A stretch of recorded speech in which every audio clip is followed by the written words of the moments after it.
Sir ఇప్పుడు రాజధాని కడుతున్నాం చంద్రబాబు చెప్తున్నారు సార్. నాకు అసలు ఆ మాటలో అర్థం ఏంది, నాకు అర్థం కాదు. రాజధాని కట్టడం ఏంది? ఇప్పుడు హైదరాబాద్ రాజధాని ఎవరు ఒక 10 మందికి ఒక మంచి మౌలిక సదుపాయాలు కల్పిస్తే ఒక 10 మంది వచ్చి ఇల్లు కట్టుకుంటే అదే రాజధాని అవుతుంది.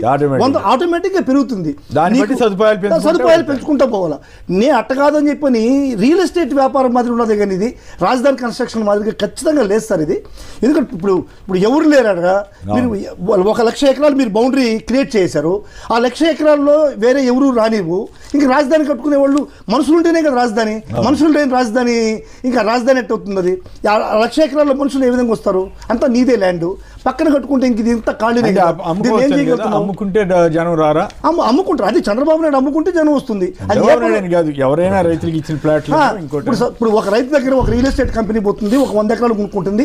అది అక్కడ ఉన్నటువంటి సిఆర్డీ నామ్స్ ప్రకారం ఒక లేఅవుట్ వేస్తుంది, అమ్ముతుంది, దాంట్లో ఇల్లు కట్టుకుంటారు, పెరుగుతుంది, గేటెడ్ కమ్యూనిటీస్ వస్తాయి. కానీ ఇప్పుడు నేనే గేటెడ్ కమిటీలాగా అది కన్స్ట్రక్షన్ పద్ధతి. కానీ ఏదో హైదరాబాద్ కావచ్చు, కలకత్తా కావచ్చు, బాంబే కావచ్చు, ఢిల్లీ కావచ్చు, చెన్నై కావచ్చు, ఈ తరహాలో డెవలప్ అయిన సిటీలే. కానీ నేను రాజధాని కడతాను అన్నటువంటి డెవలప్మెంట్ ఎక్కడ కనబడదు సార్.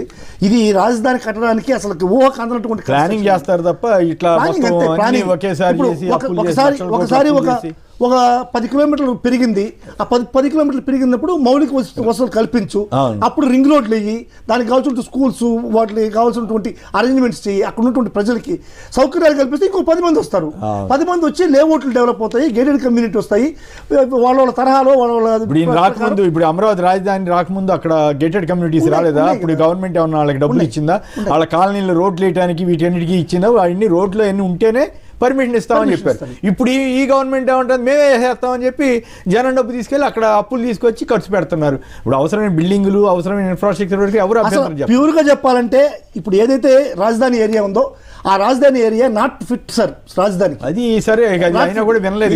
ఎందుకంటే సార్ ఎత్తిపోతల పథకం ద్వారా రాజధాని కన్స్ట్రక్షన్ చేసేటువంటి రాజధాని ఈ ప్రపంచంలో ఎక్కడ లేదు. ఇప్పుడు ఆల్రెడీ ఇప్పుడు మళ్ళీ మొదట ఎత్తిపోతల పథకం పోనీ ఇప్పుడు 4,444 కోట్లు, 444 కోట్లతో ఒక ఎత్తిపోతల పథకం, అంతకుముందు 600 కోట్లు. ఇప్పుడు ఒక రాజధాని కట్టాలంటే ఎత్తిపోతల పథకం. ఇప్పుడు కొండవీటి వాగు ఉంది సార్. కొండవీటి వాగుని నువ్వు న్యాచురల్ కెలామిటీని మనం అడ్డుకోలేం కదా సార్. అది హెచ్ఎం టీవీలో, ఈ మహా టీవీలో అయితే చంద్రబాబు నాయుడు అడ్డుకున్నట్టు రాస్తాడు. కానీ కాదు కదా సార్, ఆ టీవీలో అయితే చంద్రబాబు నాయుడు ఏం చేస్తాడంటారు. కానీ న్యాచురల్ గా కొండవీటి వాగుని మనం అడ్డుకోలేం కదా సార్.